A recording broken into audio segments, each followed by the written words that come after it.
Well, good morning. I'm Don Richey. I'm the pastor of Trinity Family Church, and I just wanted to take a few moments to encourage you a little bit in the Word this morning. I want to talk to you.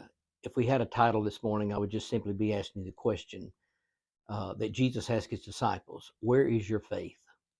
And you remember this is recorded in Matthew, Mark, and Luke when Jesus got into the boat with his disciples and made the statement, "Let us go over to the other side."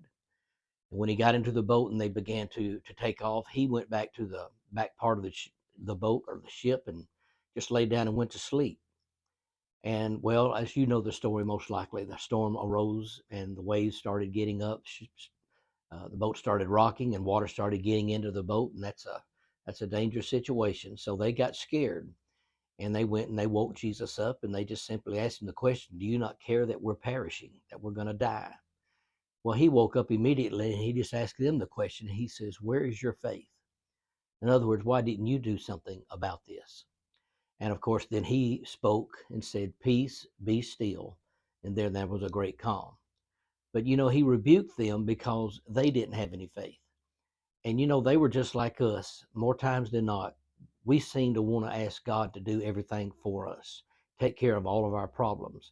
Well, he wants to take care of all of our problems, but he is also in giving us a way to where we can receive faith to use God's word, speak God's word, and get the same results that he did. Jesus told us himself in John 14 and 12, he says, "The works that I do in the works that I do," he said, "you're going to do the same things." Then he said, "and even greater works." So see, he is expecting us to do what he can do.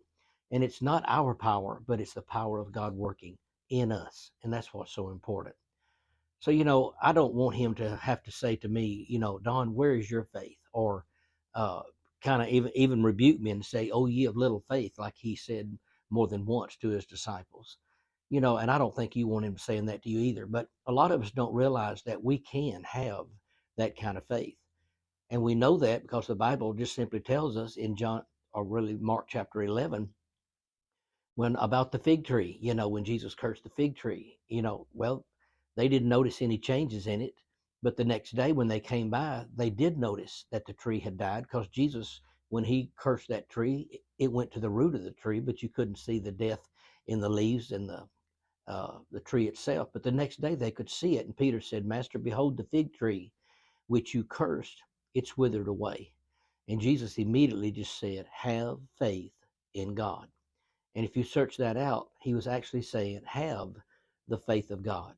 So see what we can do. We're not doing it on our own self and not even with our own faith, but it's the faith of God that comes into us as a result of the word that we put into our heart. And that's why the word is so important.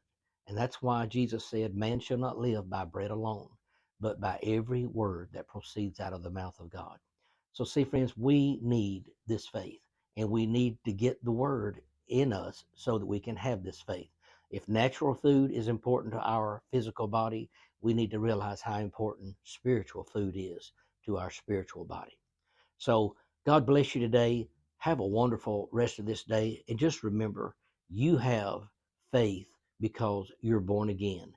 And the life and the nature of God dwells and lives and abides within you. So the faith to overcome and live an abundant life, it's within you today. God bless you. Have a blessed day.